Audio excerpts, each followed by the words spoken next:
नमस्कार मित्रांनो, मी प्राध्यापक Girish Patil, doctor Girish C Patil YouTube चॅनलमध्ये तुमचं स्वागत आहे। गणपती बाप्पा मोरया। मित्रांनो, आपण पर्यावरण आणि गणपती उत्सव याचा एक एपिसोड बघितलेला आहे स्वतंत्रपणे।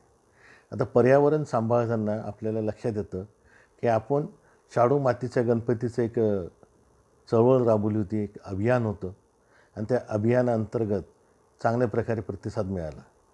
शाडूची माती घेतली ना मित्रांनो तुम्ही, तर मग तिचं विसर्जन करायचं हे आपलं ठरलेलं आहे। तर विसर्जन करताना आपण विसर्जन करतो, पण ते मग शाडूच्या मातीचं जे पाणी कुठे टाकायचं, शाडूच्या मातीचं काय करायचं, हे पुढचे प्रश्न तयार होतात। आणि ती जी माती आहे, शाडूची माती, ही परत आपण जर कुठे टाकली, कुठे काही झालं, म्हणजे कुठे फेकण्यात आली, कुठे टाकली, कुठे काही झालं, तर तिचेसुद्धा काही वेगळे परिणाम आपल्याला जाणवत आहे। मग प्रश्न पडतो मित्रांनो, हे पर्यावरणाचं रक्षण करताना काय केलं पाहिजे? शाडूच्या मातीचं पुनर्वापर कसा करता येईल, हे आमच्या नाशिकमधल्या निसर्गयान या उपक्रमाअंतर्गत संशोधन पुढे आलेलं आहे। माझे मित्र श्री विनायक रानडे, डॉक्टर आबा पिंपरीकर, श्रीयुत NC देशपांडे यासारख्या मंडळींनी एकत्र आलेत आणि यापूर्वी ते ग्रंथ तुमच्या दारी या उपक्रमात होतेच, पण यांनी एक नवीन अभियान राबवले, निसर्गयान।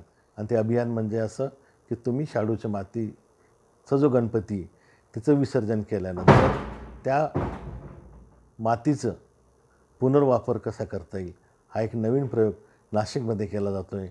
हा नक्कीच एक कौतुकास्पद प्रयोग आहे आणि ह्या प्रयोगासाठी सर्व शाळा महाविद्यालय यांच्यामार्फत लोकांपर्यंत पोहोचण्याचा प्रयत्न आहे।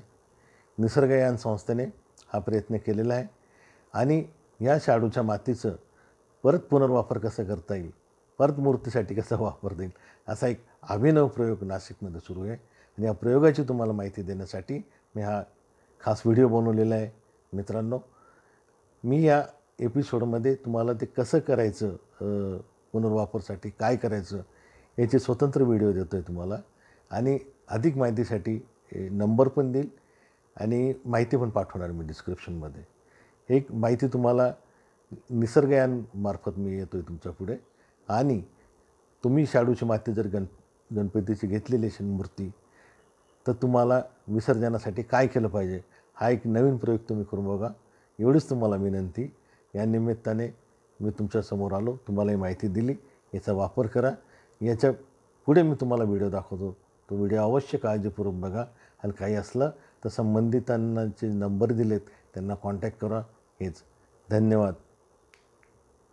नमस्कार।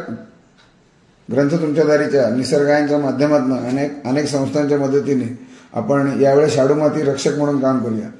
शाडू मातीच्या मूर्तीचं घरच्या घरी आपण बादलीत विसर्जन करतो। यावेळी आपल्याला फक्त त्या बादलीमध्ये आधी एक चादर टाकायची, ज्याची सगळ्या बाजूनी टोकं बाहेर राहतील, याची आपण आधी काळजी करूया। त्याच्यामध्ये पाणी टाकून बाप्पाचं विधिवत विसर्जन करू। शाडू माती ही पर्यावरणपूरक मानत आलो आपण, पण त्याचा बागकामाला, शेतीला काही उपयोग होत नाही। त्यामुळे आपण ती माती जर मूर्तिकारांना परत देऊन वापरली तर शाडू मातीचं रक्षण होईल, या संकल्पनेतनं आपण हे काम करतोय। साधारणतः 2-3 दिवसामध्ये ती माती विरघळायला लागेल, त्याच्यावरचं निर्माल्य आपण काढू आणि श्रीखंडाची पोटली बांधतात तशी एक पोटली बांधू, जेणेकरून त्याच्यातलं पाणीचा निचरा होऊन जाईल। आणि अशी पोटली ही संकलन केंद्रावरती आपण जमा करूया। संकलन केंद्र अनेक शाळांमध्ये, अनेक संस्थांमध्ये आहे। ही माती परत मूर्तिकारांना देऊन आपण एक चांगलं काम करूया। सगळ्यांच्या सहकार्याबद्दल धन्यवाद।